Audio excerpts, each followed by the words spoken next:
Also, they want their school to be converted, but the secretary wouldn't listen to them. Mr. Chi-wai. I'm speaking for the second time in this debate. I just want to point out that the Secretary for Home Affairs has not fulfilled his duties as the Secretary. So my amendment is to slash his entire year's pay, and I think it's reasonable. Building Management Ordinance.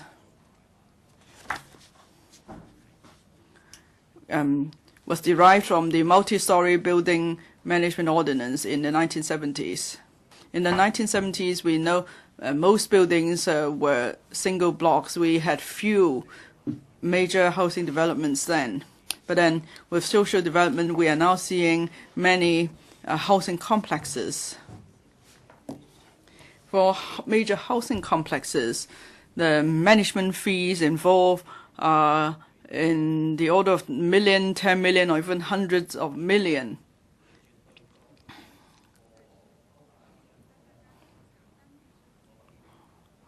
So the interests involved are no longer the same as when we had only single blocks of buildings or standalone buildings. And then in recent years, of course, government is offering assistance for building repair, and that means public money is involved now. So bearing in mind these two factors, the Home Affairs Bureau has not taken account that the onus put on the government in dealing with building property management issues is huge now. It's not pointed out the way forward to improve building management. So on building management, Mr. Zhang Tak-sing has committed dereliction of duty. Now, in building management issues, usually disputes arise among owners because they don't get a clear account of what's being done. Maybe they just want to make inquiries with the owners' corporation, they want to ask for meeting minutes, meeting documents, or audited account. The owners' corporations refuse to produce the documents, so the owners will have to go to the Home Affairs Department. But the Home Affairs Department said that we don't have the powers to deal with that, and that's been the case for a long time. If you ask the frontline liaison officers of district offices, they will tell you they actually, even when they want a document, they have to write and plead to the owners' corporation for the document or for that piece of information. And so liaison officers are not taken seriously at the front line. Has the Secretary faced up to that? No. In the midterm review report, we don't see what the Secretary would do. Basic documents of owners' corporations.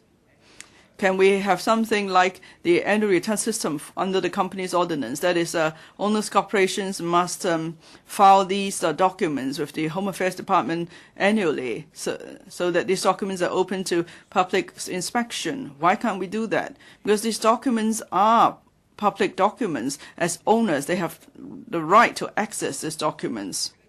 But then in the Secretary, in the study, the Secretary is not instructed that this point be taken into account. Mr. Chen Kim-po mentioned that it has to do with the insufficient manpower in the Home Affairs Department or Bureau.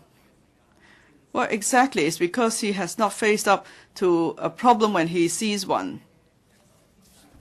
He continues to let the establishment of liaison office to remain at 120.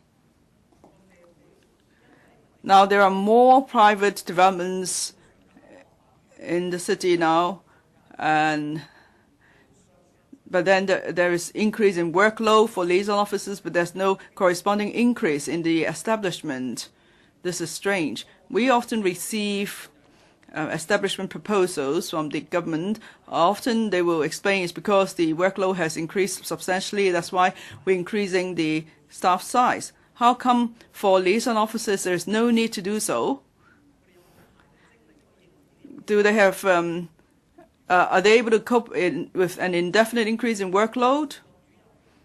For some reasons, they're supernatural or superhuman, or maybe the secretary can also work from all day without problems, but maybe you are not sympathizing with your staff, with the onerous workload they have. Or you just turn a blind eye to the burden of your staff. If that's the case, that's really irresponsible to all building owners. That's why I propose to dock the pay of the Secretary for Home Affairs.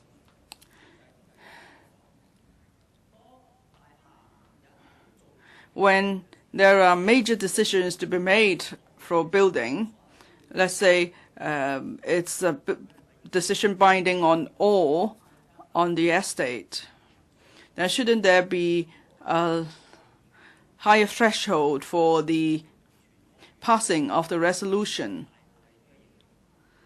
In other words, there should be majority consent from owners. Now, the usual rule is that as long as 10% of the owners attend a meeting, it is a valid meeting. But when it comes to dissolving the owners' corporation, the quorum is 20%. And if we want to remove the manager of the deed of mutual confidence, there is a need for 50% quorum. So, in other words, there's already this arrangement in place. It depends on the seriousness of the issue, and there will be a different level of quorum required.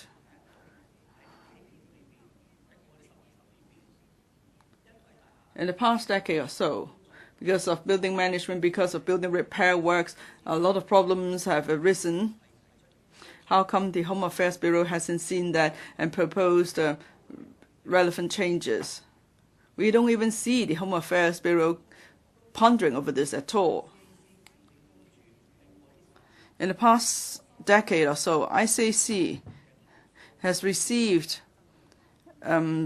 surge in complaints on building management issues. Has the Home Affairs Bureau not seen that?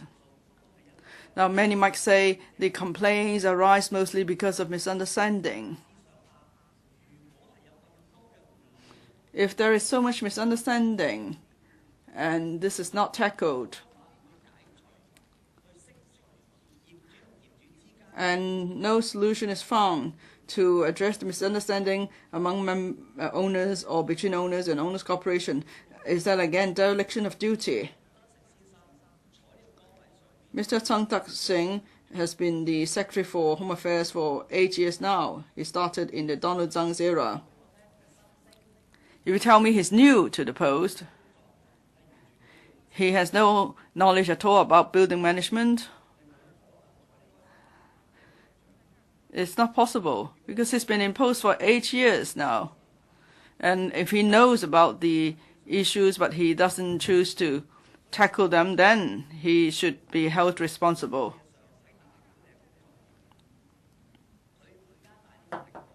The Secretary for Home Affairs has not faced up to the problems involving building management. So owners' interests are hurt as a result. And we must also bear in mind we have plowed in much public money to support repair works initiated by owners. If the Secretary for Home Affairs doesn't do a proper job on the building management front, then people may collude to profit from repair works. And then we're talking about loss of public money. So the Secretary for Home Affairs has the duty to monitor the use of public funds. He just can't say that owners' corporations are autonomous, so building repair is a matter for them. No, it's not right to say so. And as I said at the beginning of my speech, in the 1970s there were few housing complexes. The Building Management Ordinance at the time assumed that all owners would strive for the best interest of the building as a whole, because in those days they were mostly standalone buildings. So we tend to believe that all owners are good people. They won't do anything that would harm the interests of owners, and instead they will all defend owners' interests.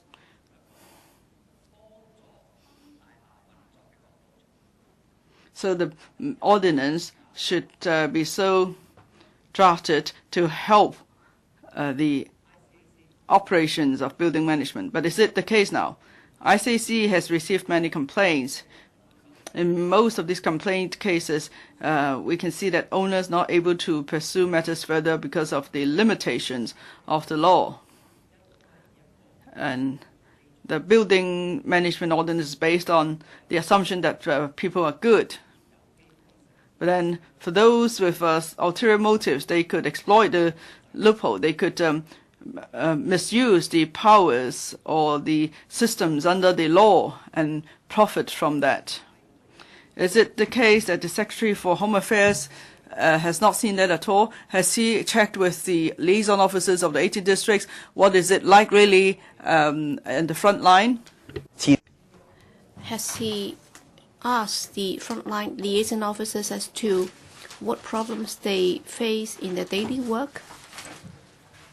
Well, when I try to look at the reports and the papers, I do not see that the SHA has taken the initiative to find out what the problems are concerning the problems encountered by the liaison officers. So that precisely shows that the SHA has not faced up to this problem.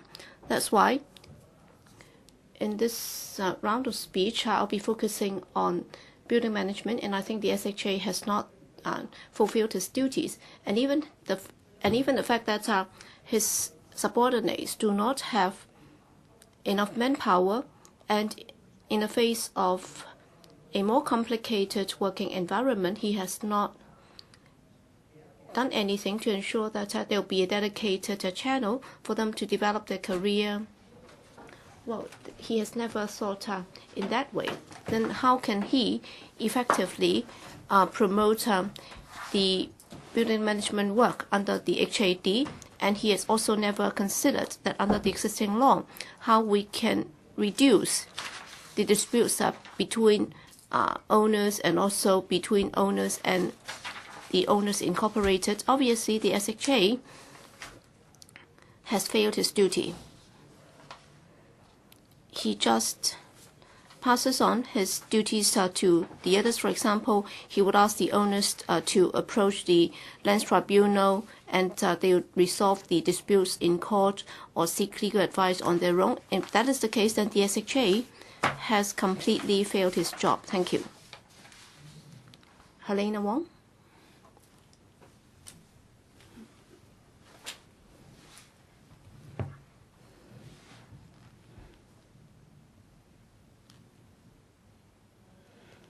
Thank you, Mr.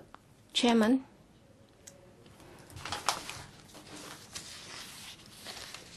The amendment that I am going to move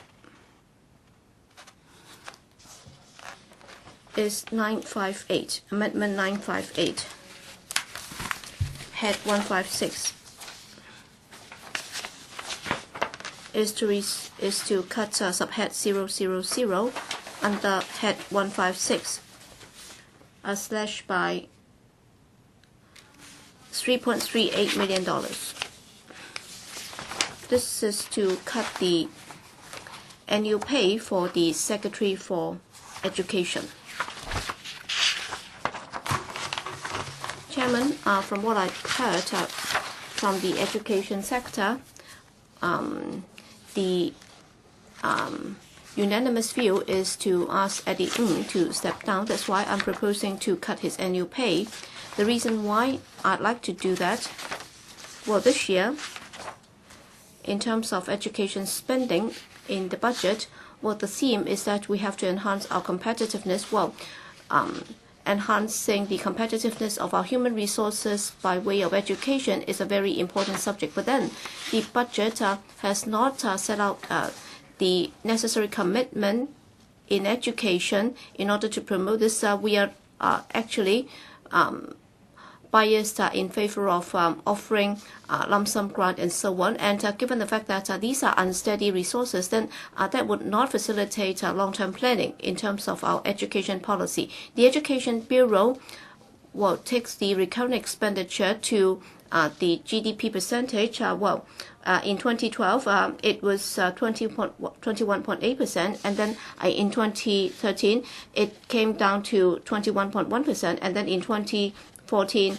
it went down even further to 20.7%. It shows that the Education Bureau does not attach importance to its education policy. I find it really very regrettable. We are now discussing this, and yet the Bureau Director and the Undersecretary are not here. So is it that he doesn't attach importance to this? And I hope that Mr. Eddie Ng will come back as soon as possible to the chambers.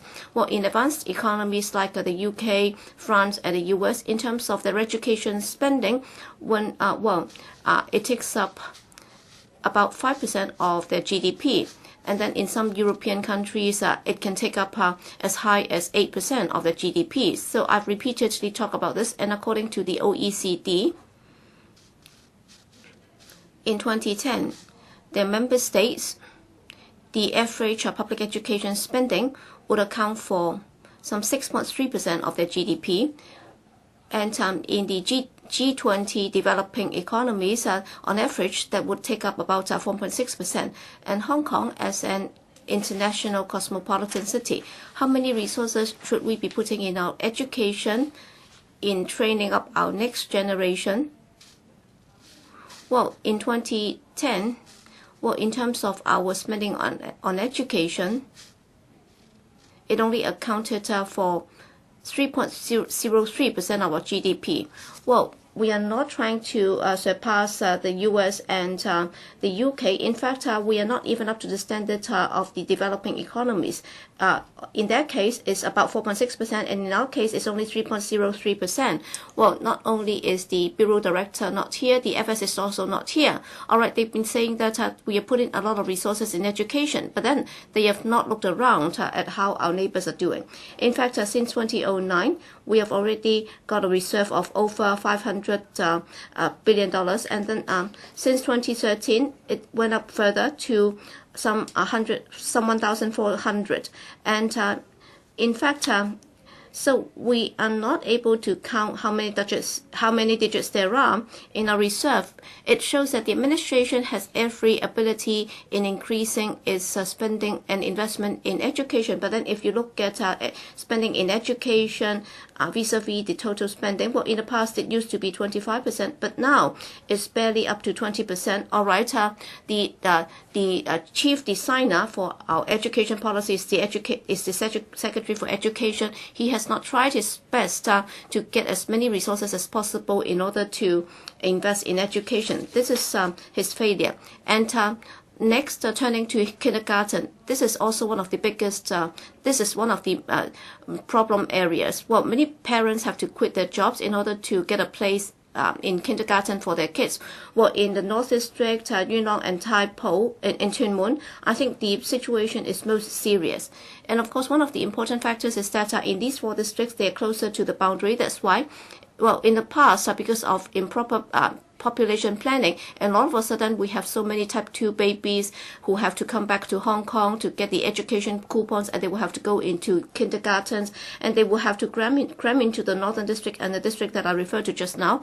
As a result of that, many parents have a lot of anxieties, and therefore they'd rather quit their jobs in order to queue up for a place in a kindergarten for their kids. So who has caused all these problems?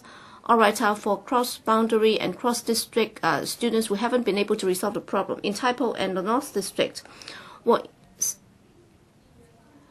these are new towns built in the 80s, and then in Taipo, the first public housing estate, Tai-yuen Estate, it started intake of population in 1980, and then in Fanling and Xiangshui, the first housing estates also started intake of population in 1980, and then along the East Rail. In fact, it was only completed in 1983 in terms of its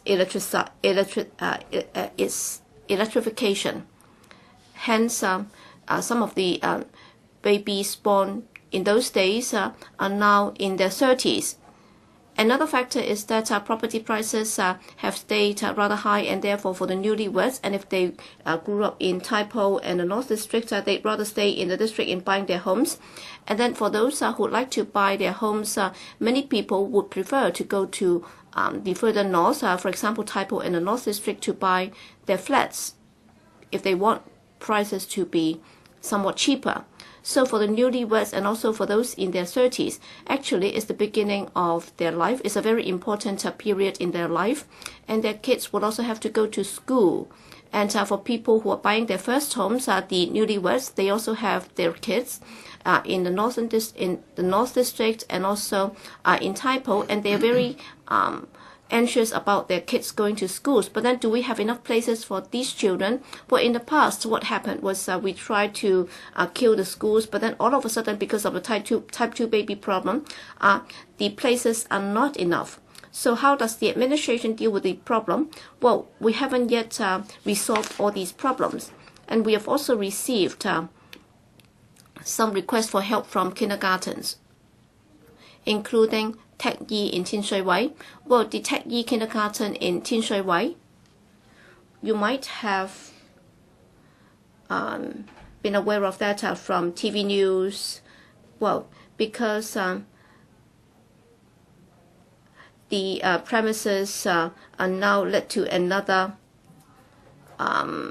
kindergarten. For the teachers, headmasters and parents are at a loss as to what they can do, because the school premises are no longer available. So where would they go to starting September? So they like to arrange to have a meeting with the bureau director, but then the bureau director did not want to meet them, and in the end only the undersecretary was willing to meet with them. But then he only said that he would try to identify a solution for them. Well, he said that he would talk to the landlord on the other side of the street, and in the end the landlord refused. And then the undersecretary said that he had managed to talk to some of the premises landlord in the neighborhood, and then they asked the kindergarten to approach them on their own. And according to the headmaster of this kindergarten,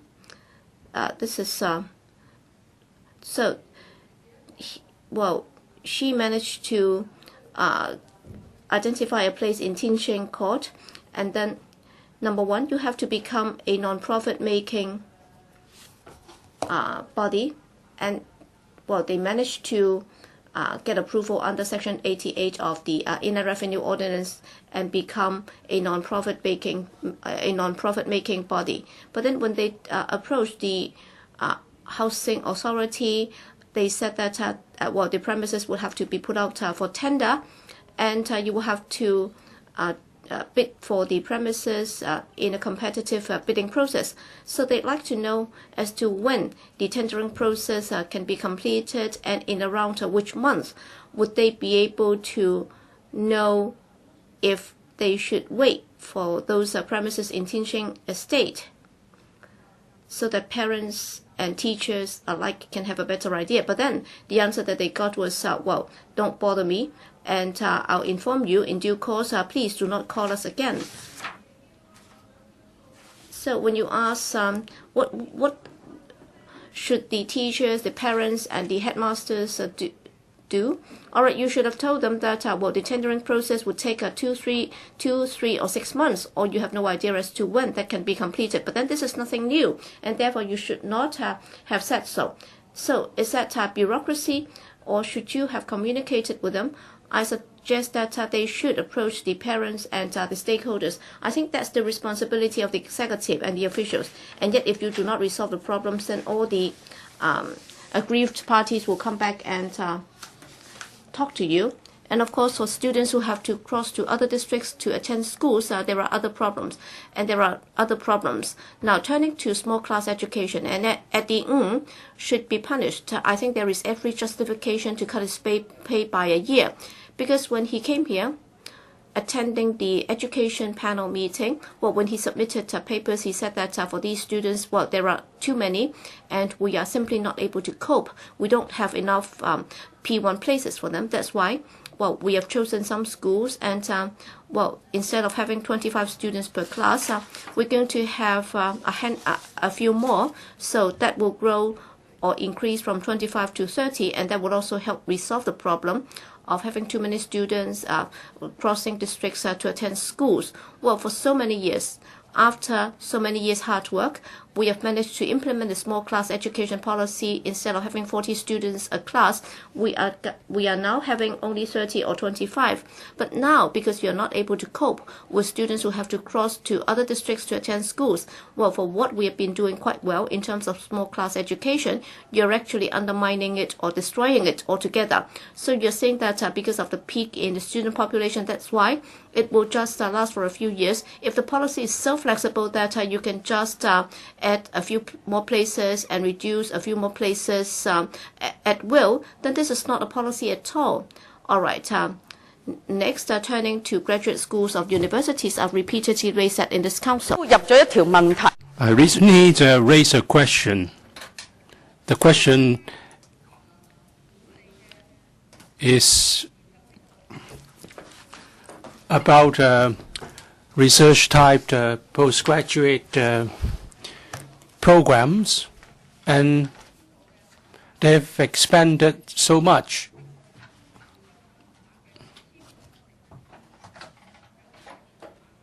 And the ratio taken up by the non-local students can be as high as 70 to 80%.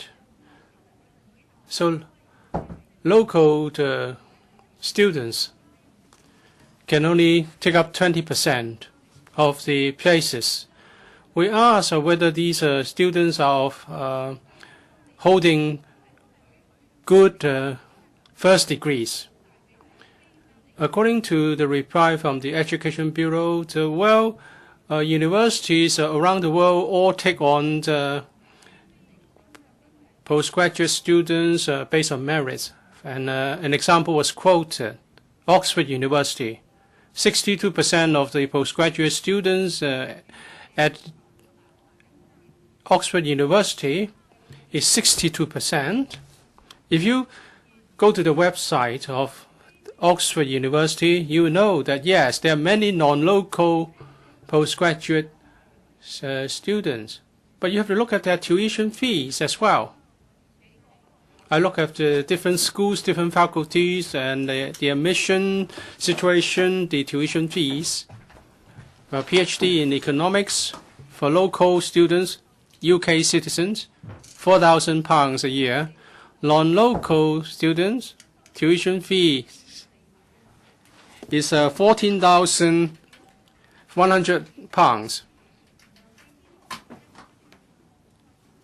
What's the difference? It's a difference of £10,000 a year. It takes at least 3 years to have to earn a doctorate degree.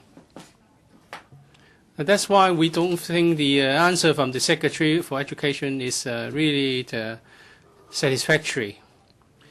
Mr. Chi-wai, I want to talk about the Secretary for Home Affairs. Let's look at how he has underperformed. In Hong Kong, we have had a very heated argument about land in Hong Kong. On the one hand, the administration allowed private clubs to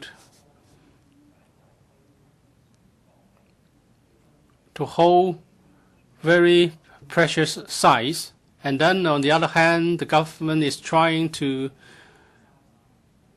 squeeze every bit of available land to put some buildings there, and they have even considered going to the Lantau to get sufficient sites. This problem is partly due to a very wrong decision taken by the Secretary for Home Affairs. In the past 2 to 3 years, the Secretary for Home Affairs renewed a lot of recreational leases for another 15 years. And so in the short term, the government cannot consider using such sites for other purposes. And some of the clubs are not really meeting modern day needs, or their mode of operation is against the conditions in the lease. But the Secretary for Home Affairs do not look into those problems, and in a hasty manner, the leases were renewed. So the Secretary for Home Affairs simply ignore the problems that the Secretary for Development has to resolve. Of course, once the lease is renewed, another secretary cannot come along and say that I want to take back the land.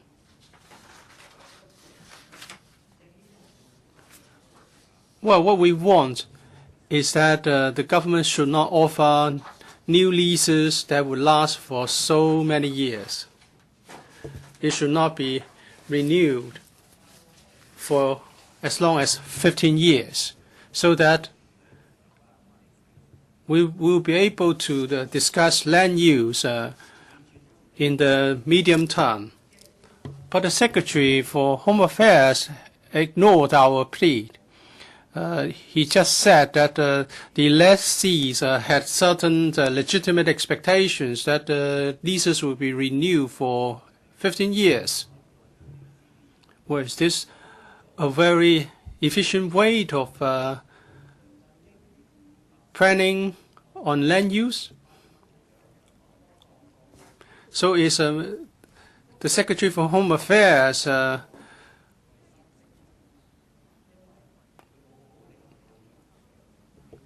failing the Secretary for Development? And also, it means that the Secretary for Home Affairs has failed to look into whether such recreational uses and whether such land uses are in line with government policies now. Well, back in the colonial days, the government adopted this policy because the government at the time could not provide so many recreational facilities, and therefore it provided land to private clubs or organizations in the community to offer the services needed. For example, there are some clubs are doing well, and the facilities are fully open to the public. And the conditions in the land lease are fully complied with. But what about other clubs? Has the administration ascertained that they have complied with all the conditions? According to some reports, many a time, lease conditions are breached. For example, they allow people to hire the venue for wedding ceremonies, or they do not open their facilities to the public as required. When we asked this Home Affairs Bureau, the Bureau would say that it's a matter for the Lands Department, and the lease would not be cancelled because of the breaches. So the Home Affairs Bureau and the lands department are passing the buck around. How come the HAB and the lands department are unaware of such breaches of lease conditions? Has the HAB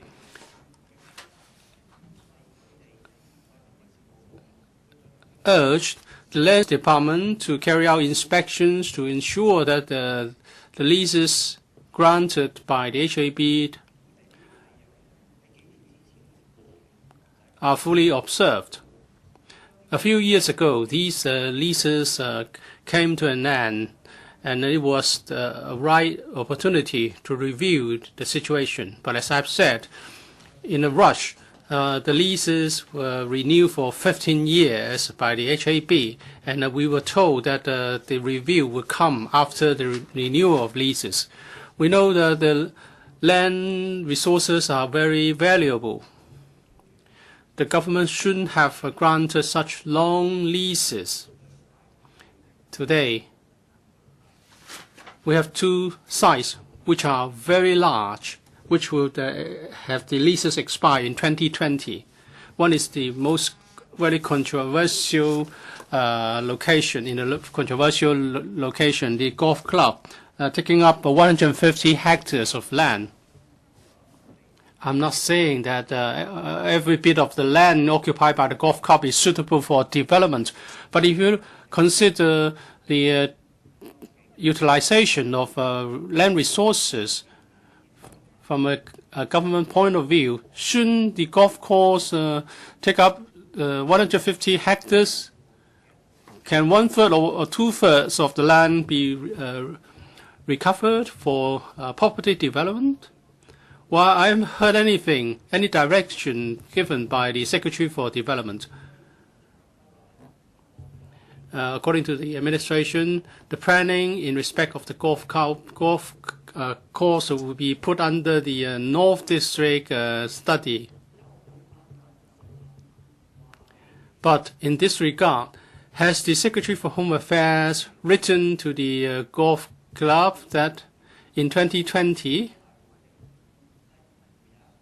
there will not be an automatic renewal of its lease? Should something be done to prevent a claim by the golf club that they would expect another 15-year lease? Because the others have been given this offer, why not the golf club? If there's no preparation by the Secretary for Home Affairs, how can the government cope with possible legal action taken by the lessee? So I think the Secretary for Home Affairs has failed to discharge its duty in this regard, and that is to say it hasn't contributed to the land policy of the government. And therefore, very obviously, in the government team, the SHA has implemented policies that are not in line with the CY Leung's administration's policy direction. He has failed to take adequate action to prevent legal action. So he's guilty of dereliction of duties. SHA is responsible for cultural and sports policies. It's an important responsibility. West Kowloon Cultural District is an important part of our cultural development policy. There will be an investment of more than $20 billion to build various cultural and performing venues. But we need to do more in software. Audience building, for example, and also whether the management, the mode of management can be reformed so that the performing companies and relevant organizations can contribute to the development of our culture and arts development. But so far, SHA has failed to give any indication on how this can be done. And also, we've seen no indication of how Mr. Lynch can bring in the Western experience that he has to WKCD. What he is now trying to cope with is the under provision of funding. Has the HAB lent a helping hand to him? Or would he be just left to fight his lone battle in the board of WKCDA? If the HAB fails to address the shortcomings of the policies, and if the Bureau thinks that we can promote culture through bureaucratic efforts, then we are just going to see the Bureau playing a role like the LCSD. So things would be very similar in terms of the promotion of culture. So we're not going to get a creative WKCD through the investment of more than $20 billion. Okay. Now we wanted to seek some $20 billion to build a new stadium. But then I asked the secretary, if we're going to spend $20 billion on the stadium,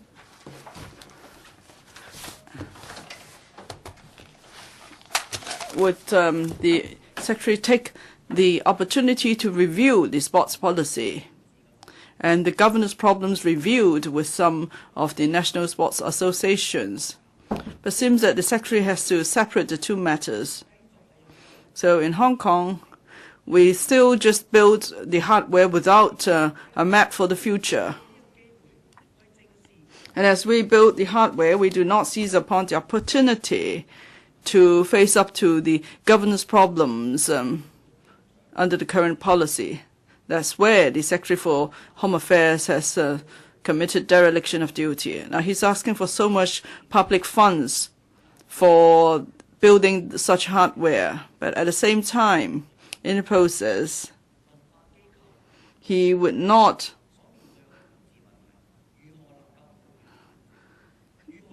try to work out how we could resolve the governance problems involving the NSAs. At the end, it's the same with the culture sector. So at the end, the sports sector and the culture sector are still places where people split the spoils. And that will happen when we have the new hardware at the stadium and the West Kowloon Cultural District. The secretary has unshakable responsibility. That's why I propose to slash the full year's pay of the secretary, because I want to point out that the secretary has not done his job properly.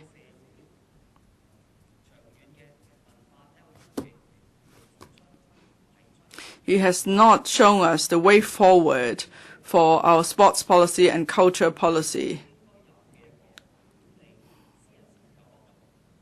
For private recreational clubs, private land grant, he hasn't performed his duties either. Mr. Tsang Tak-sing, Secretary for Home Affairs, should therefore have his full years of remuneration docked. Dr. Priscilla Leung.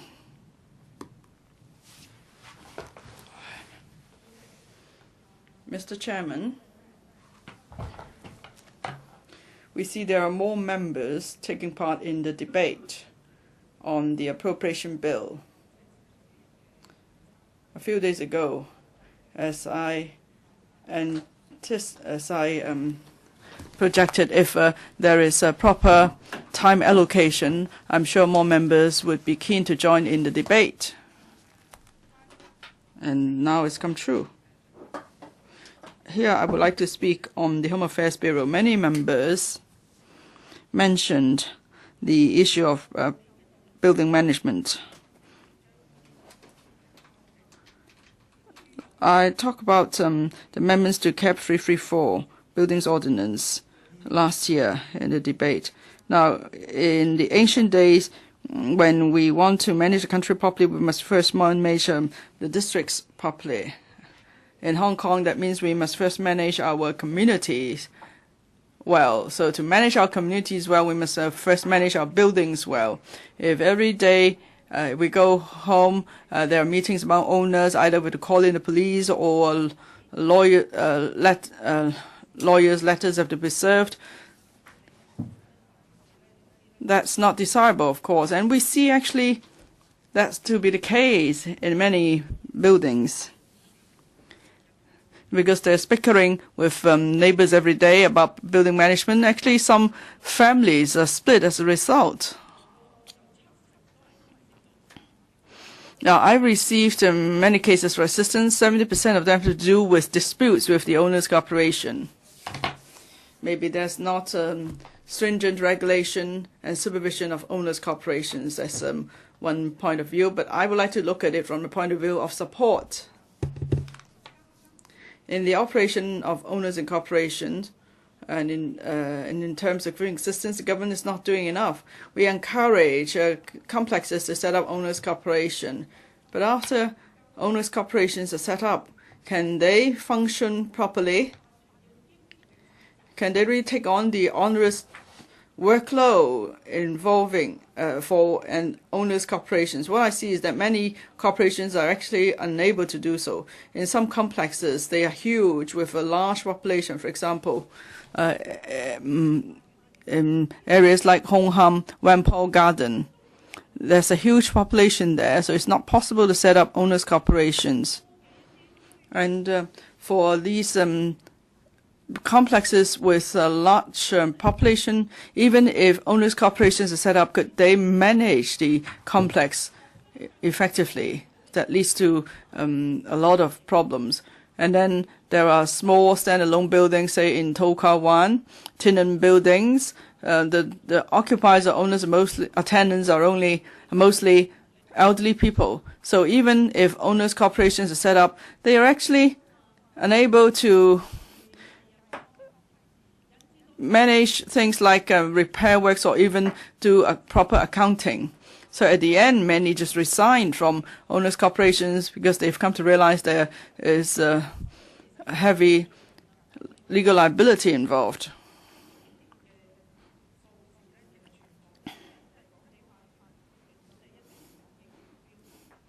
Whenever we talk about building management, we will always talk. What will always pop up would be rigging, tender rigging. Now, because even for a small building, when repair works have to be carried out, we may be talking about at least $100 million. So it's a lucrative project. Some people want to make sure they get the project. They actually move into the building or buy a unit there, or there may be some undesirable groups getting involved. So that leads to a lot of disputes, and at the end,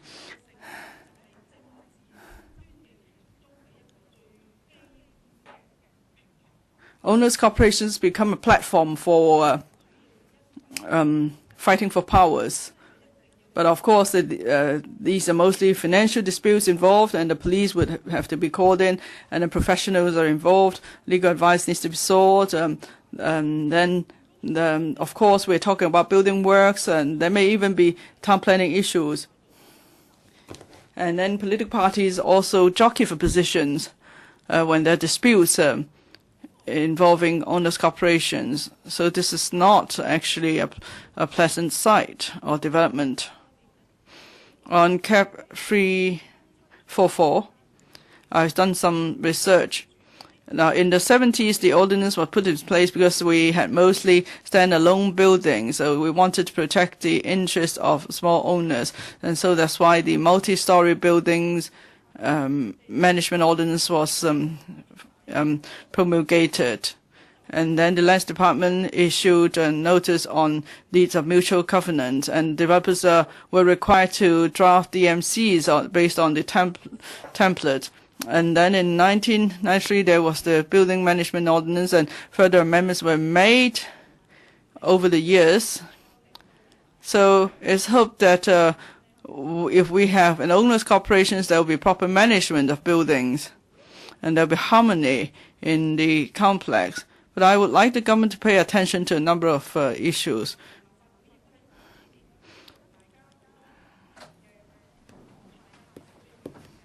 Actually, over the years, many political parties have worked hard for a better dispute resolution system. So the government has put forward a dispute resolution, put in place a dispute resolution mechanism.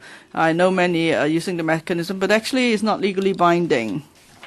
Now, sometimes people become bitter over the fight, so for that reason, they just launch lawsuits against each other. So I hope the Home Affairs Department will look at the possibility of an arbitration system in resolving disputes involving properties. Because arbitration is one-off and is legally binding, and there's no need to go through the lengthy and expensive court procedures.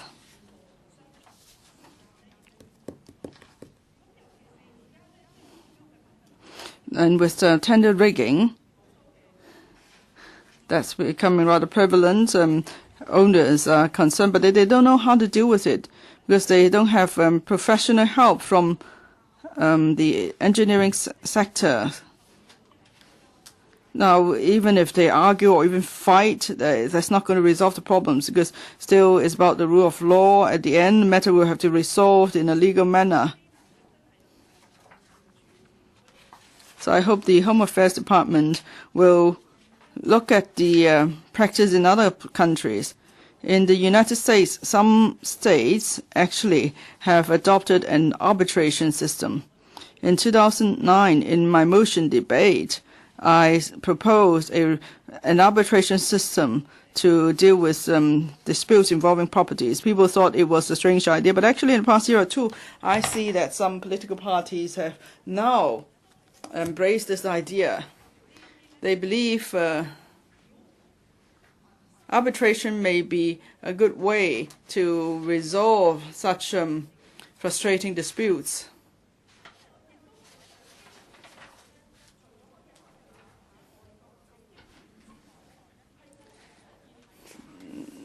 Apart from looking at the experience overseas,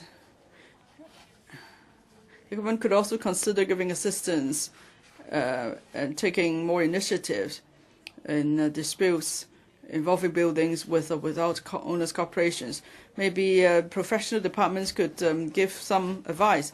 Very often people couldn't resolve matters because they are all worked up. But perhaps if there is professional advice given, that's enough to convince either the big owner or the small owners to resolve matters not through legal actions. Now, there are many large complexes in Hong Kong, of course. If it's not possible to set up owners' corporations, perhaps the government could play an active role in helping the property management company, the small owners, and the major owner, the developer owner, that is, to lay down house rules. So there will be general rules to go by, like enhancing transparency, if there are differences, how they could be resolved.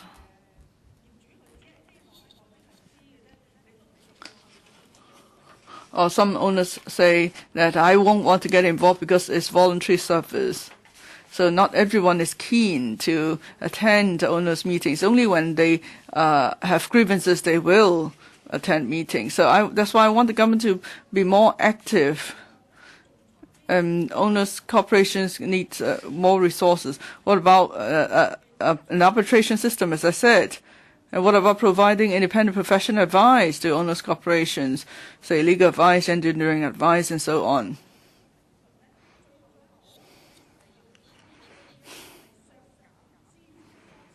Now, but then we want to discuss these issues, resolve these issues. I don't think it's right just to slash spending or to cut the estimates of a department to achieve that. Rather, we want the government to listen to our views.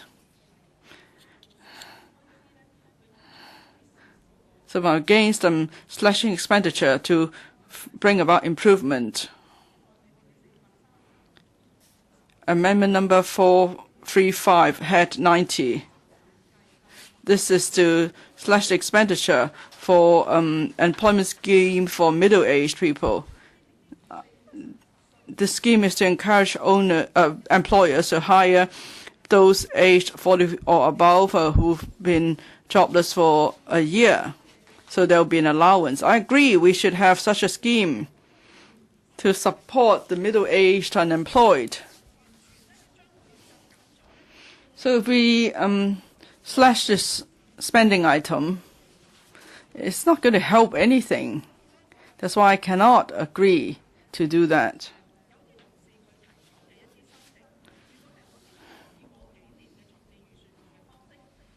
Now, some members have moved amendments.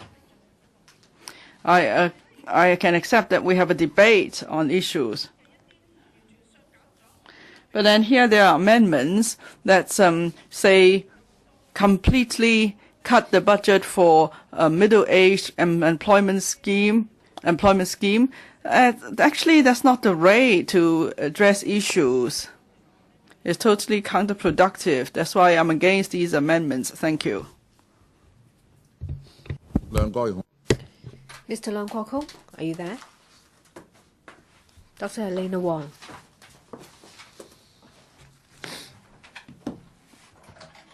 Thank you. Deputy Chair, just now I was talking about docking the annual pay of the Secretary for Education, Mr. Eddie Ng. I haven't finished.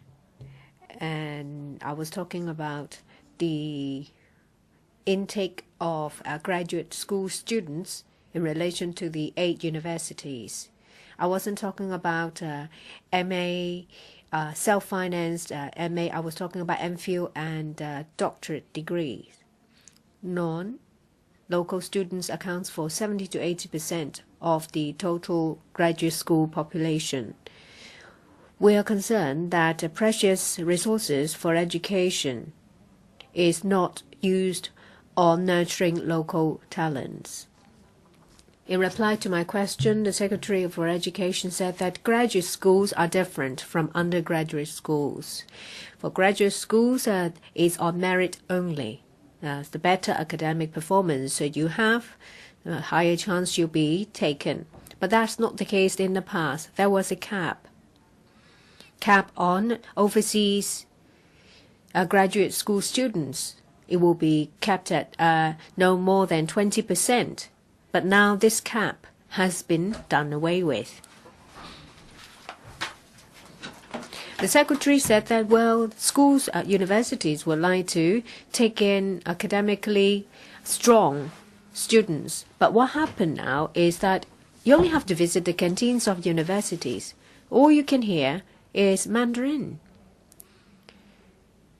The administration said that it's their policy and that of the UGC to be internationalized.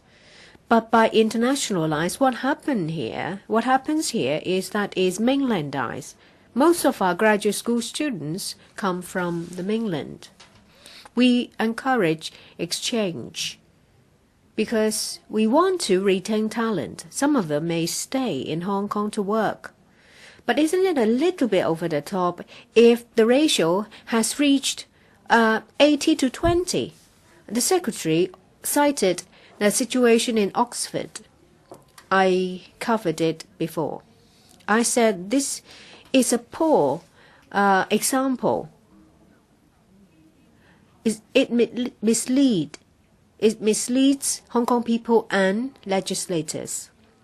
The Secretary told us that overseas famous school universities like Oxford. Yes, Oxford ranks first in the UK and second all over the world in 2012 to 13. yes, there is 62% non-local students. But the secretary did not tell us that overseas students get a very different treatment. Say, for example, international school fees. Well, whether it's humanities, business, overseas students will have to pay 3.6 times the local fees. For local students, home rate is about 4,000. Overseas rate is about 14,000 pounds. For some programs, it's as high as 4.4 times a doctorate degree of computer science. Home rate £3,996 a year. Overseas rates, say a Hong Kong student go to Oxford to read a doctorate degree of computer science. Do you know how much the overseas rate is? It's £17,690, 4.4 times the home rate. But that is not the case in Hong Kong. What the Secretary for Education did not tell us is that the school fees are the same for local students, overseas students, mainland students. The graduate school's full-time research program for the 8 universities. Just go and have a look. I did. It's 42,100 Hong Kong dollars a year, whether it is doctorate degree, master's degree in a graduate school, the same, whether you are local student or not. Why did the secretary not tell us? He is economical with the truth. He just pay lip service to questions asked by legislators. He just told us that Oxford takes in 62%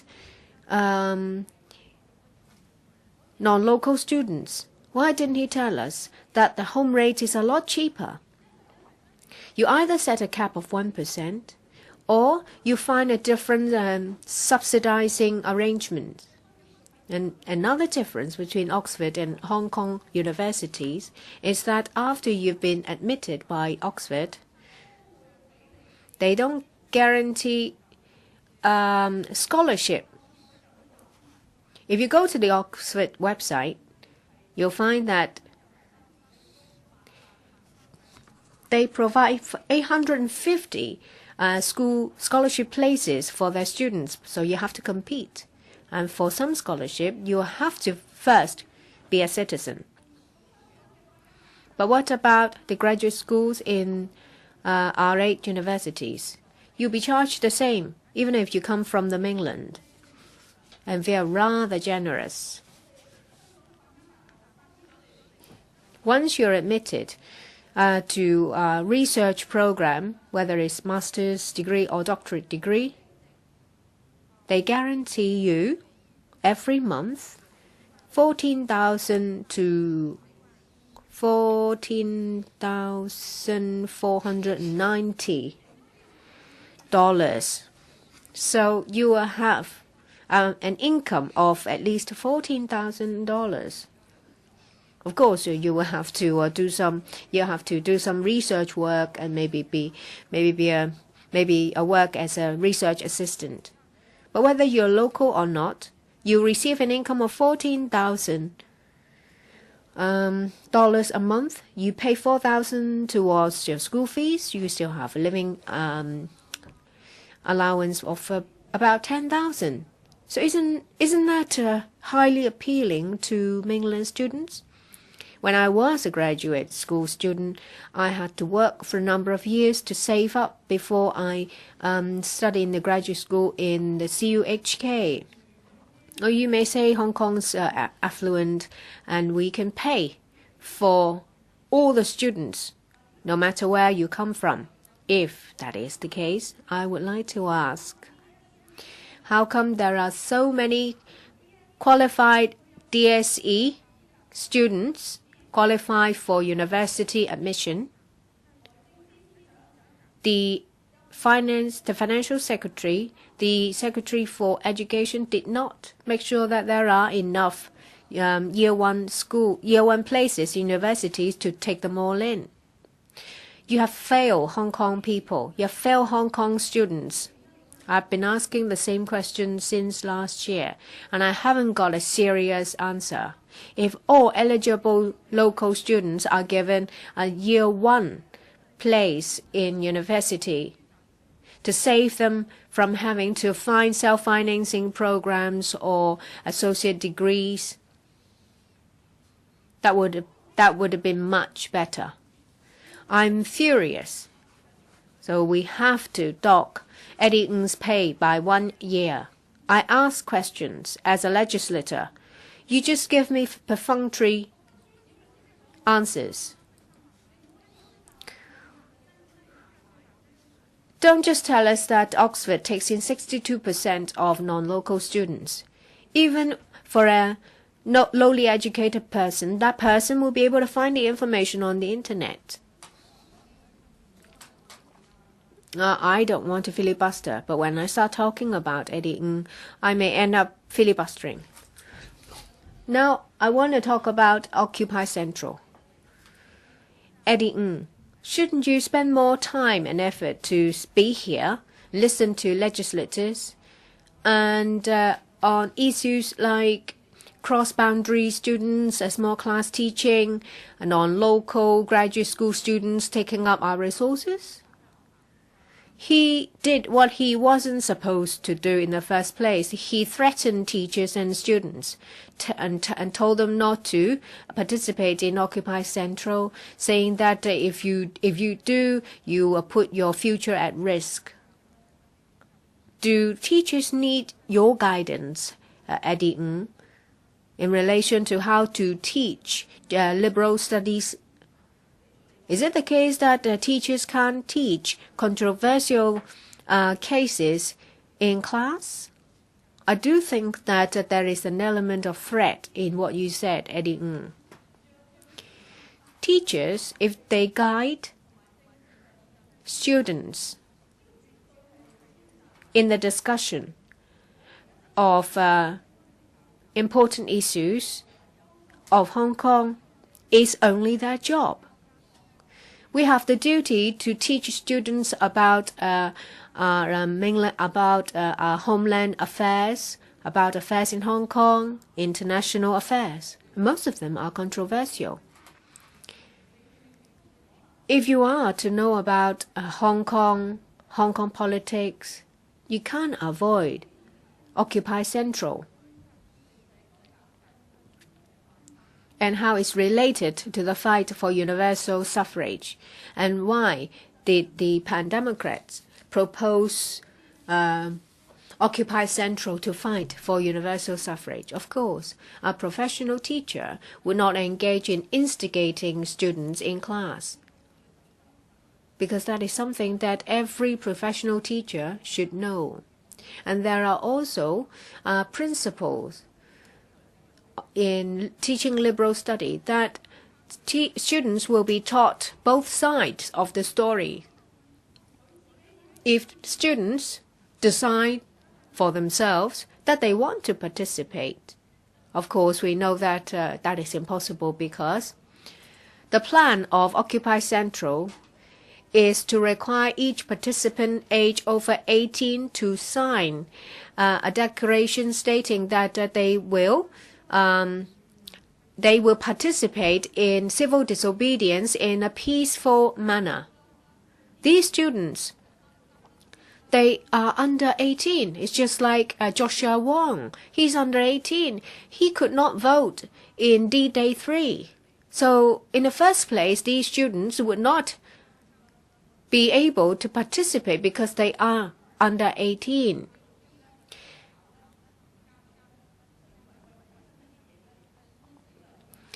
What Eddie Ng said, in effect, scares students, scares teachers and schools.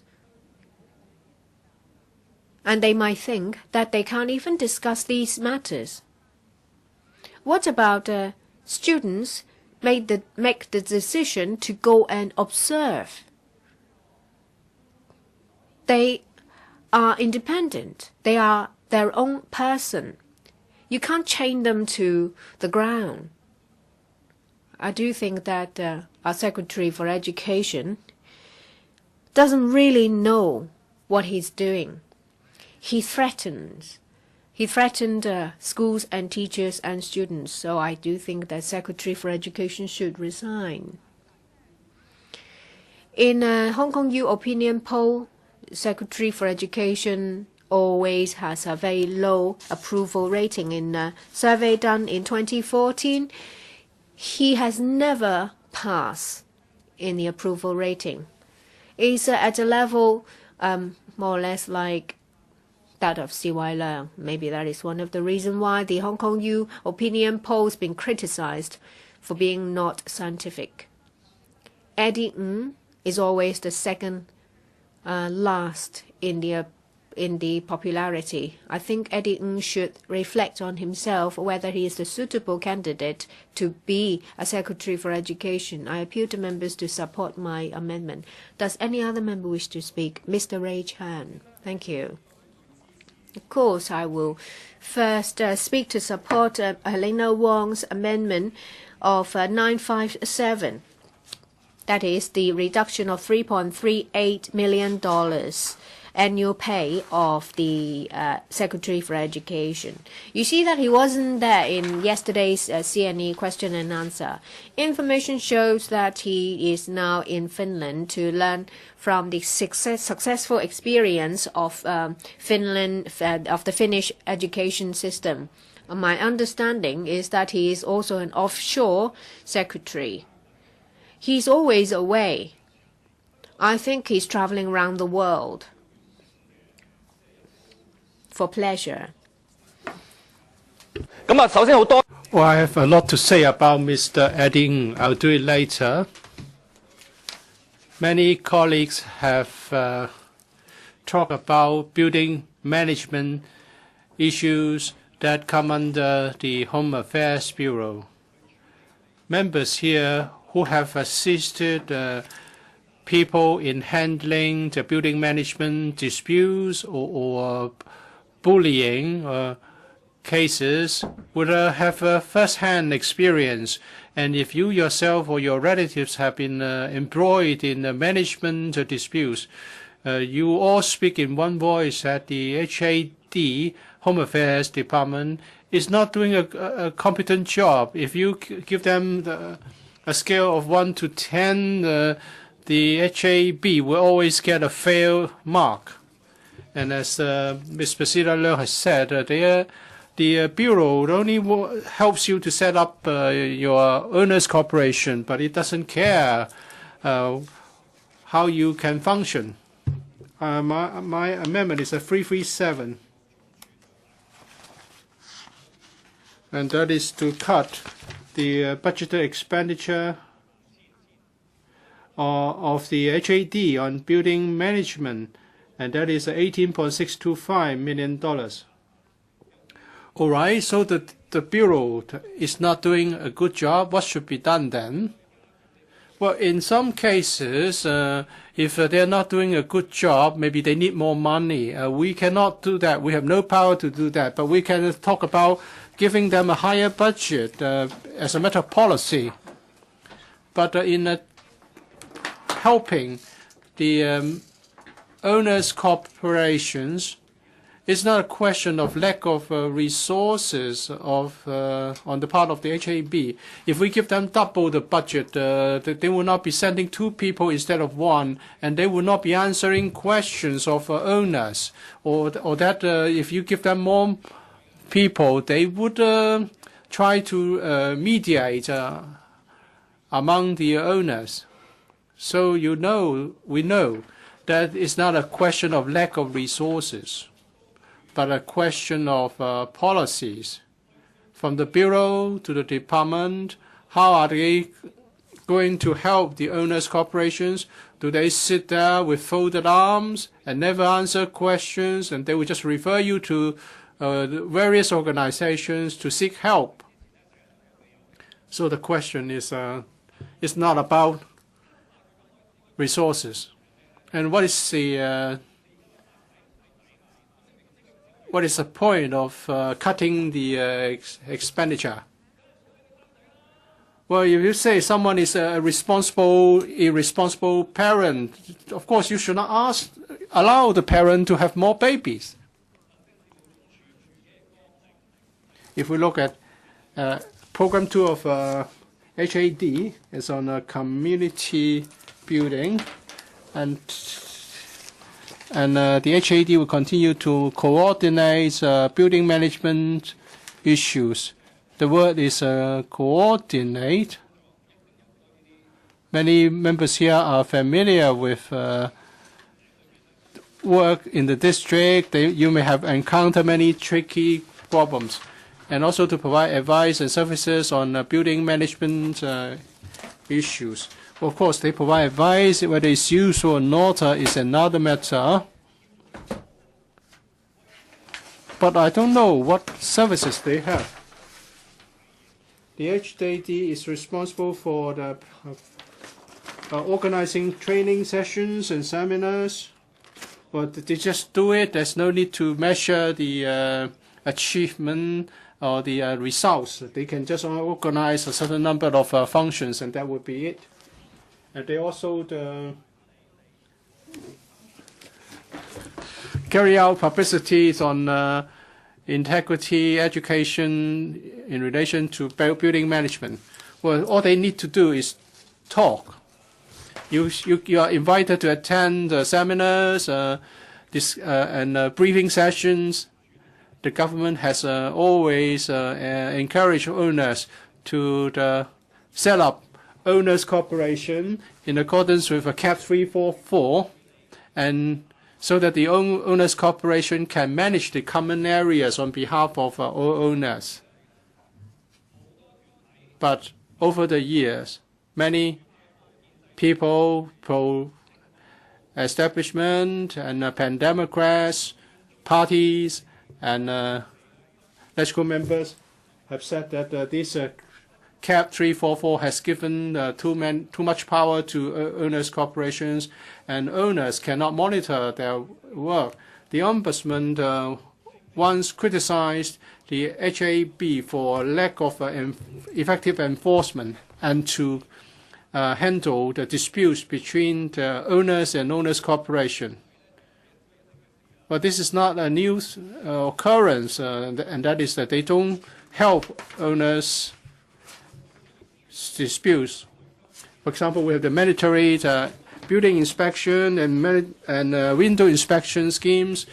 Owners are asked to pay very high costs, and there are also collusion among the bidders, and a lot of conflicts have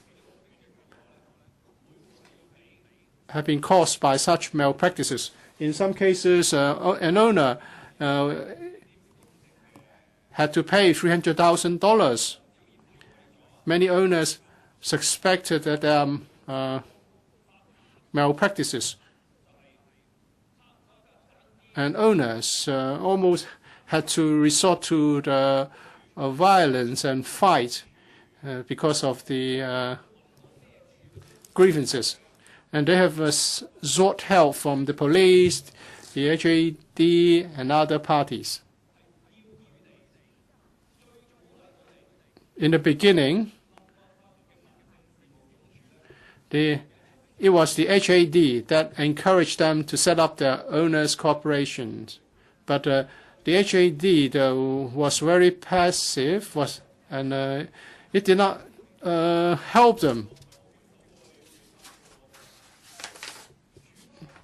The OC is just like the baby of the HAD, but the HAD doesn't care what happened to the baby afterwards. The department is saying that they cannot intervene, and the department refuses to help the owners. Annually speaking, the amount spent on building management, building maintenance, amounts to more than $10 billion. And each unit may have to show the expenditure up to the or more than $100,000, in some cases up to $300,000. And those unscrupulous contractors collude in the bidding process. And under the Operation Building Bright, 1,500 buildings have been selected. And then in 80 cases or more, there are collusion activities.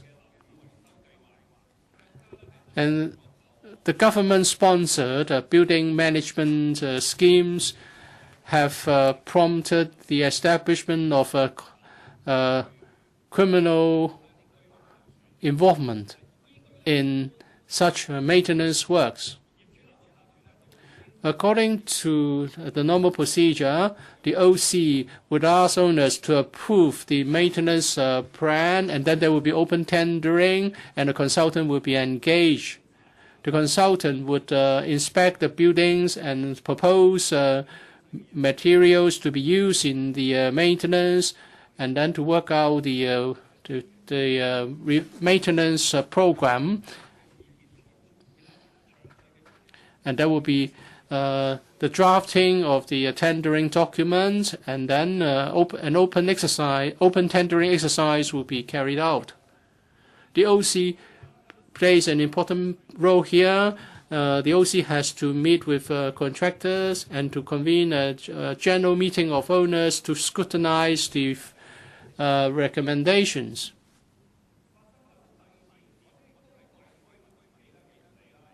Well, sometimes the OC would do things in a low profile, and many owners are passive, and the HAD is not very helpful. The tender documents are very often endorsed by the OC.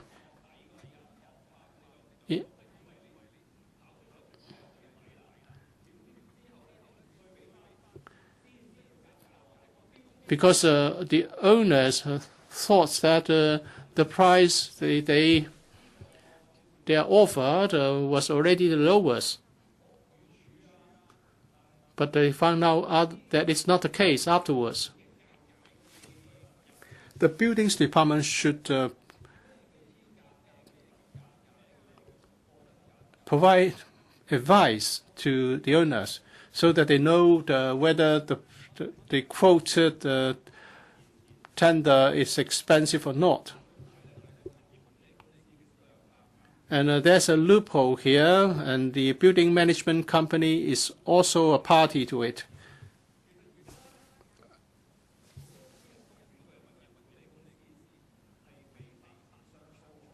Many such private property companies are controlled by the property developers.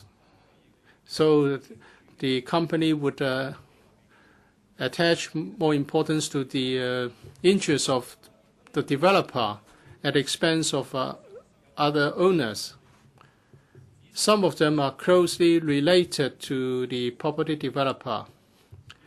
Sometimes the developer will be responsible for a small part of the inspection costs, and the owners, other owners, will have to shoulder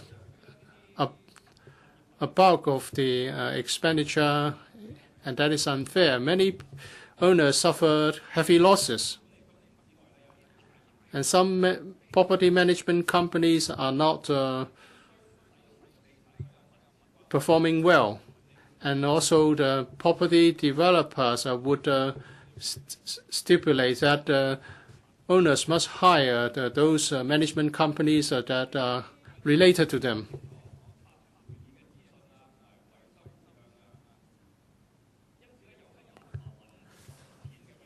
Property management companies know what the owners want or want to get done. They would line up contractors, consultants, which they are on good terms, and they would provide a one-stop service to rip off the owners. The media have exposed such malpractices. Does the government know about this?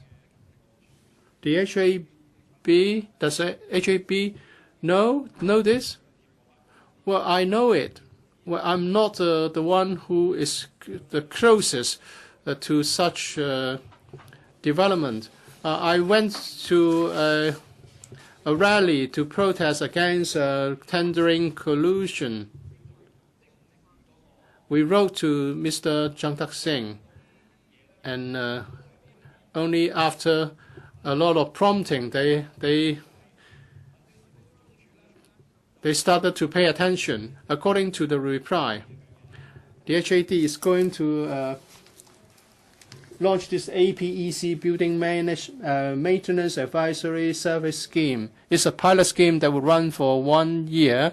It will target buildings of 40 years or more, which would need maintenance, and all the professional bodies would form teams to provide voluntary service to building owners so that they can carry out maintenance projects at a reasonable cost. They would assess whether the tenders are reasonably priced so as to target and collusion of tendering. Mr. Kwok-hung. Thank you, Mr. Chairman. Head 156, Education Bureau, Amendment number 924.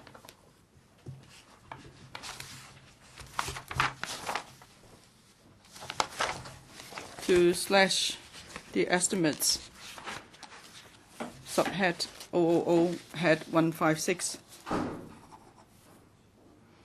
$245 million or so.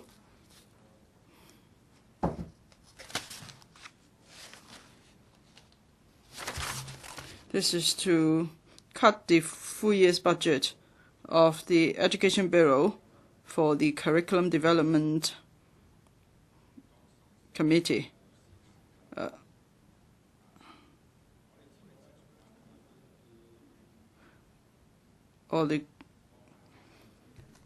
Now we know Chinese is a sophisticated language. Yesterday, the chief executive said that strong resentment.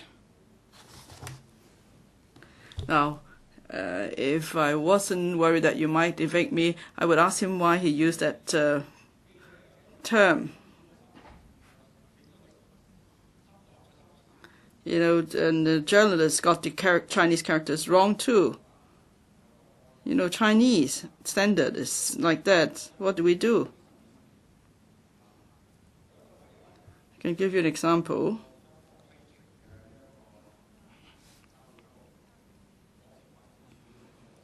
The curriculum development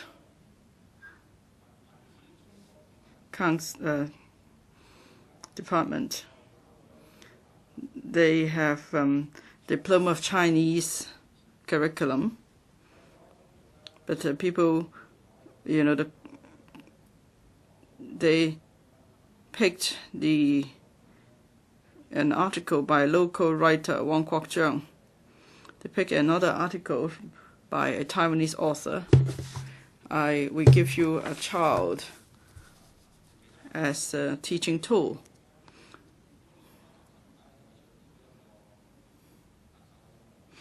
You know, but perhaps not a bad thing, because for the ancient language, if you don't try to understand it, you will use it wrongly, like what this C did yesterday.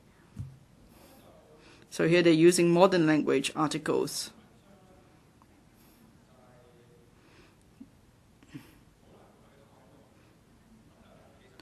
For these two articles, it's difficult to make them examination materials, actually. Zhang Xiaofeng is the author. He said, if you ask me to answer questions on my article, I would find it difficult too. The others, Wang Kwok-hung, he was asked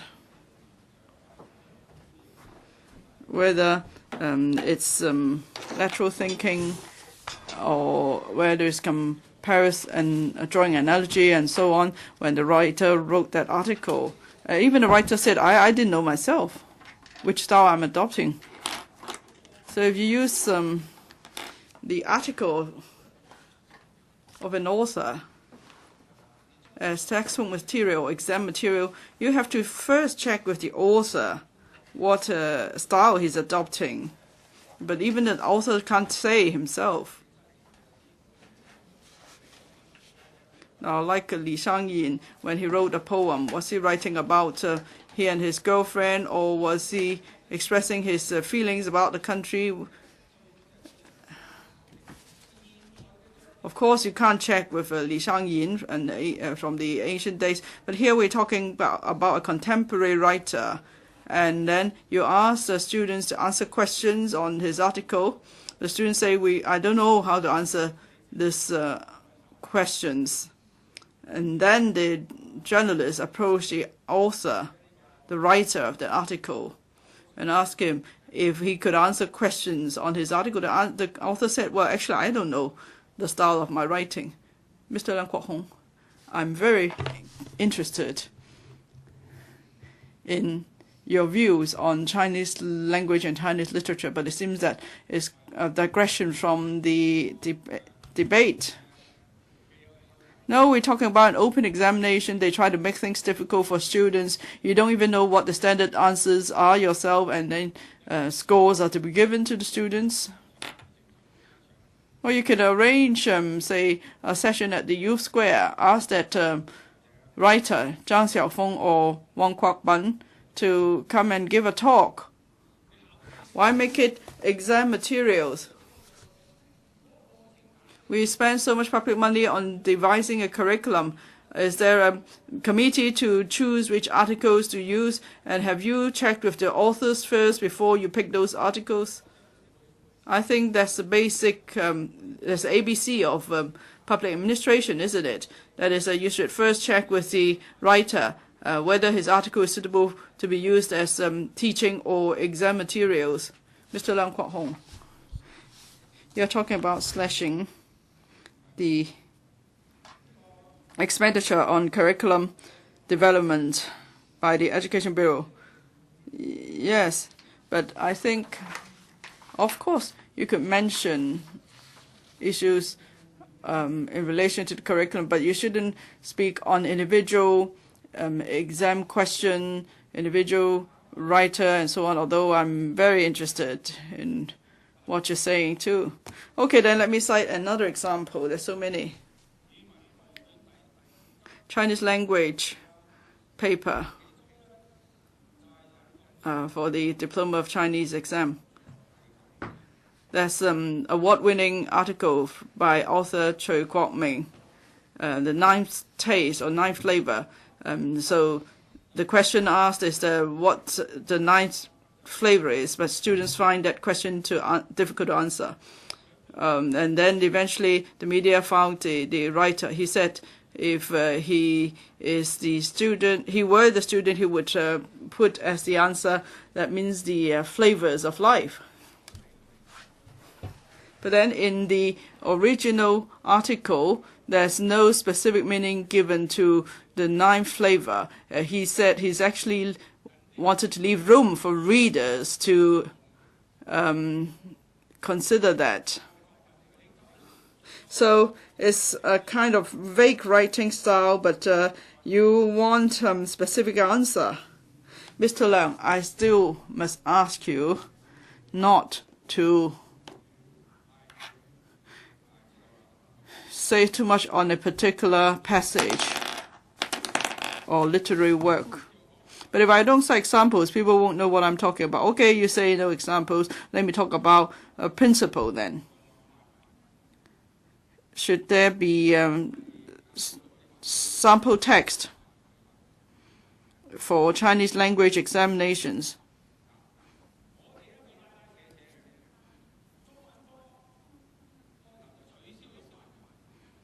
For Chinese language, originally they don't have standard text or sample text, but now they have it again.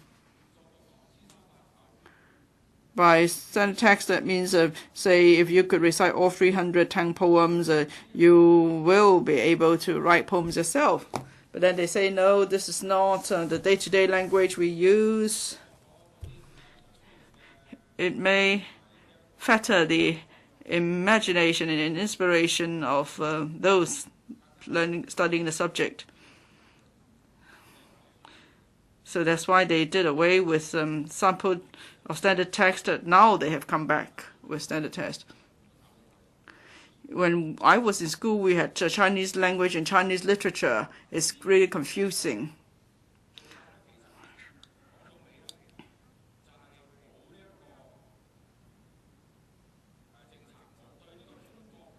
But I think it's all a matter of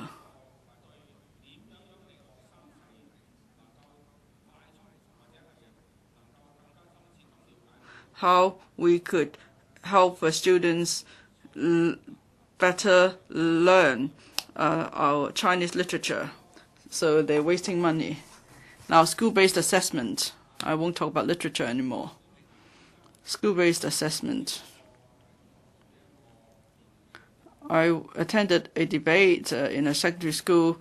The topic was whether school-based assessment was desirable. So the drawbacks of open examinations are now transferred to school-based assessment. So you don't have to compete in the open ocean. You compete in a lake first before you go and compete in the open ocean. That's what it's about, really. Now, so that means you're being assessed within the confines of the lake rather than the open sea. That's all it is.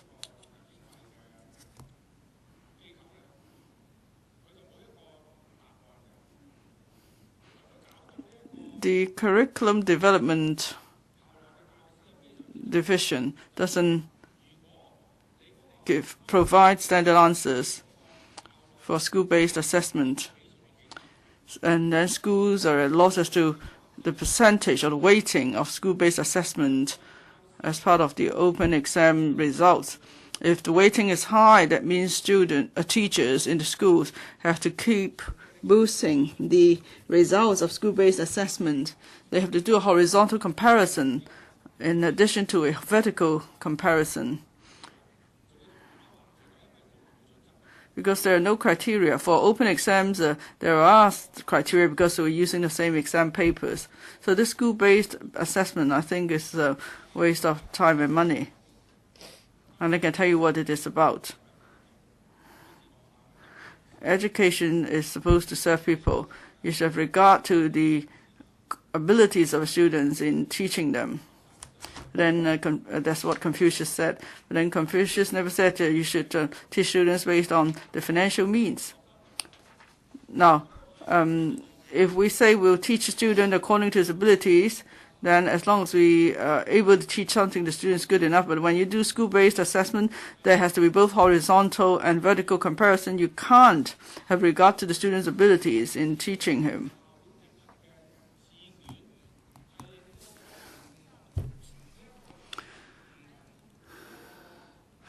There will have to be a school-based exam paper, and for students with different abilities,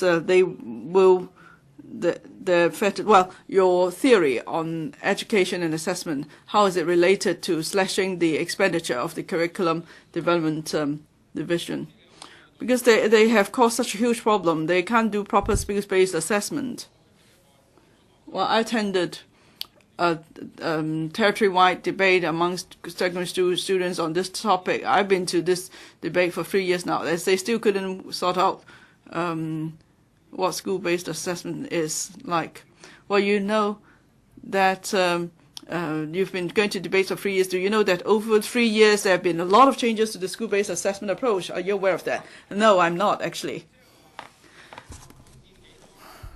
Well, I don't know the weighting of school-based assessment and the weighting of open exams. You've pointed to the problem. Can you now explain why you want to slash the expenditure of the curriculum development division? Well, you said it's been 3 years, but when we educate is about teaching students. if those at the receiving end find it painful, and those at the giving end also find it painful. So how can there be officials saying that no, you must sow the seed this way or give fertilizers this way? No, it doesn't make sense. On the question of school-based assessment, what I'm saying is that it should either be abolished, or all stakeholders, including parents, must give full consideration to the matter again. I believe this curriculum development division should carry out extensive consultation. If it doesn't do so, it shouldn't be given any money. I won't say any more because, as you said, over 3 years there have been a lot of changes, and even with all these changes, the problem cannot be addressed. So that goes to show the reform made is not effective at all. So that's why I want to slash the complete budget. Does any other member wish to speak? Mr. Albert Chen. Mr. Chairman, Mr. Kwok-hung quoted a lot of examples. He just wanted to point to one real issue, that is whether technocrats keep tab of public opinions, and as they implement policies and measures, whether they are doing so fairly and reasonably, and whether those at the receiving end are given proper treatment or whether they are given unfair treatment. That's all it's about.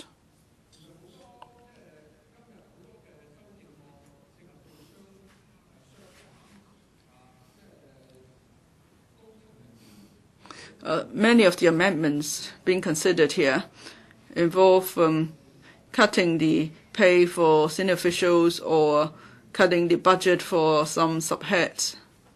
And they share the same thread of thinking. Just now, Mr. Chen Kin-po spoke on the proposed reduction under the HAB and the relevant subheads. He said that when it comes to building management, if they perform well, there should be an increase in allocated funding. But that's something that we can't do. I think he doesn't understand. And what we were talking about is the duty to enforce the law. I believe that Mr. Chen is familiar with 344. He has a better understanding than other legislators. But there is a unique problem with 344. I believe that the HAB, the Home Affairs Bureau, has never invoked the relevant legislation or their power to prosecute. In relation to CAP 344, whether it is OCs, owners, or management companies, there are certain things that the parties shall perform. There are also some provisions that specified a penalty when there is a failure to perform.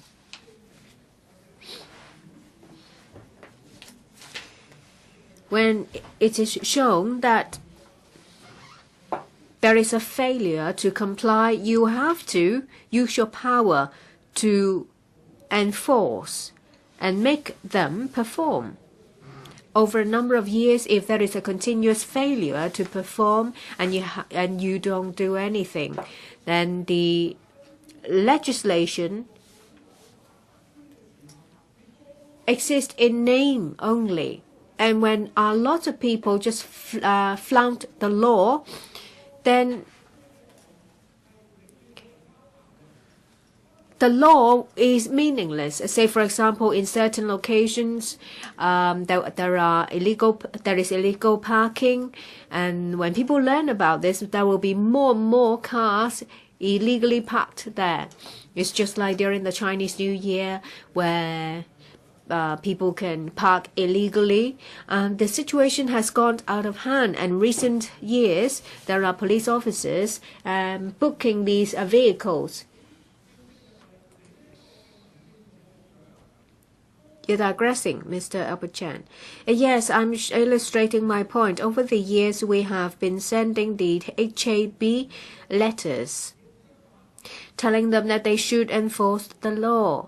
Yes, there is no penalty there is no penalty provision, but at least you should invoke the section and the chapter to require the party to do certain things. Say, for example, requiring the owners to produce a financial report in 3 months, and then in another 3 months you have to have the accounts audited, and you have to require the OCs to post a notice of meetings 7 days beforehand, or to publish minutes of meetings. Even if you don't prosecute, you should at least issue them a letter of warning that in accordance with Cap 344, you are required to do this, and if there is a failure to comply, then the law enforcement action will be stepped up. We're not talking about just 1 year. We're talking about 3 or 4 years when there is no audited report given to the owners. It's very unfair. The owners' corporation doesn't have the power to enforce their duty. But when management companies sue owners, most of the time, the owners lose. I am the owner. I have the power. I have the right to know the operation of the owner's corporation. I have the right to know how my management fee is spent. But if they don't let me exercise my right, I still have to pay management fees, because that is not failure to pay is not allowed and will be penalized under the law. It is very unfair to owners. I know that a lot of owners has been taken to court for this. I know that some owners' corporations exhaust every means to make money. For some of them, they will collude with some law firms to try to make money out of this. Please focus on the performance of the secretary. The secretary fails to perform his duty, and there are loopholes that are used by unscrupulous owners' corporation at the expense of small owners. Their rights have been deprived, and they suffer losses because, as you know, that owners have the right under the law to ask to see audited reports, to give me information, to produce information. And some owners think that, well, since they don't comply with my request, that they will not pay management fees. But when they are taken to court, the court will say you have to pay management fees. Well, if the recourse is through the small claims tribunal, is easy, but some owners' corporations collude with law firms, so they don't use the small claims tribunal. They ask the lawyers to issue letters to the small owners and have the case heard in the lands tribunal, and the lawyer can charge costs to be paid by small owners. Mr. Chan, I'm very sure that you're very familiar with such cases, but how is it related to the remuneration of the secretary? It is related because it's related to Mr. Ray Chan's amendment on the reduction of the expenditure related to the work of building management and the reduction of the entire bureau expenditure and also a reduction of the pay of the secretary. Well, I've already finished with that. It's just that I want to say something more after I've heard Mr. Chan Kim-po. I was going to finish and I was going to move on to sports.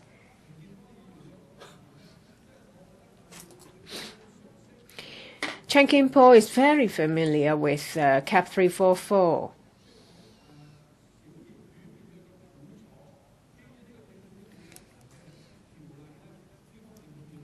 But he may not know very well about the plight faced by small owners. I want it on the record, and I would like the Secretary for Home Affairs to know better, because I believe that he is not very familiar with things like that. However, I am, because I'm very often dealing with cases in the district. You see, there is a flaw when secretaries are alienated from the real world. We have to take that seriously, and we have to condemn the secretary. Let me continue with the reduction of the SFNOC. About the $19 million.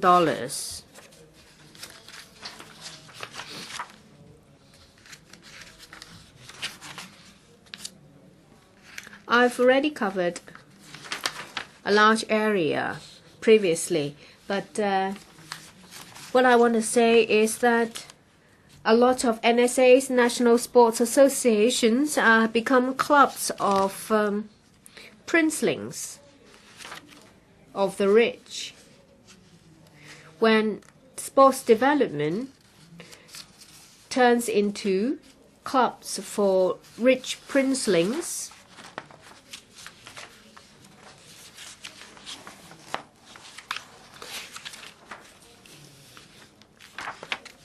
and nothing is done when it comes to promoting the sports, that will be a problem. I don't rule the possibility that there are some rich princelings who actually do something.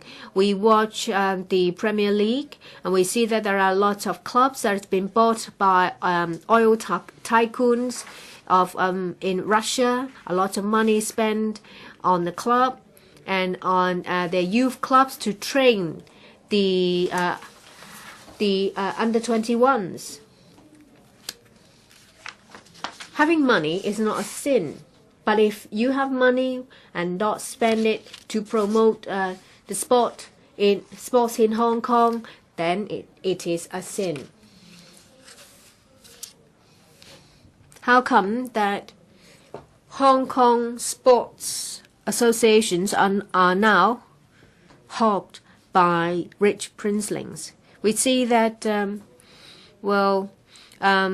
in our functional constituency, there are legislators from the sports community, and in the CE's election committee, there is also a subsector involving sports.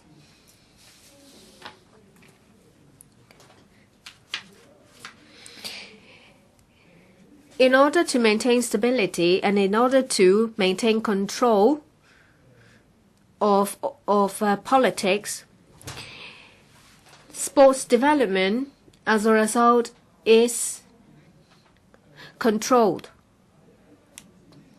by those in power. Let me use the SFNOC as an example. In the committee, sport athletes don't have votes. It's just like the functional constituencies here. They are corporate votes or institutional votes. There are 75 NSAs, but only 31 of them have the right to vote. For each group, each association, they have 2 votes. The Secretary General, 3 Deputy Secretary General, the Chairman, the Treasury all have 1 vote. There are 68 votes to return 14 committee members. As you all know, our former legislator, Mr. Timothy Kwok, and the Secretary General, Mr. Wang Menchiu, and Mr. and Kwok Hai-gong, Leung Mei-lei, and the treasurer, they are all elected ipso facto. It sounds very familiar because it's the same as our FC here. 16 of them are elected ipso facto, uncontested.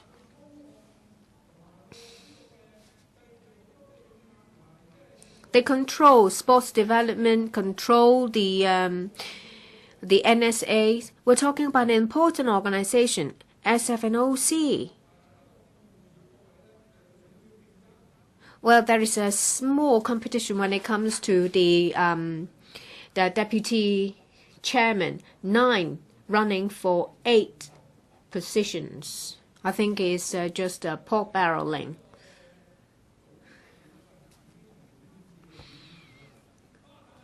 These are small circles. In a small circle, I know for Hai-gong. So it's not personal. It's about the system. When he was running for the deputy secretary general, some people said that he wasn't eligible, and as a result, the rules were changed to suit that. Well, I'm going to continue about this very interesting case. Committee is adjourned. 15 minutes after the House committee will resume.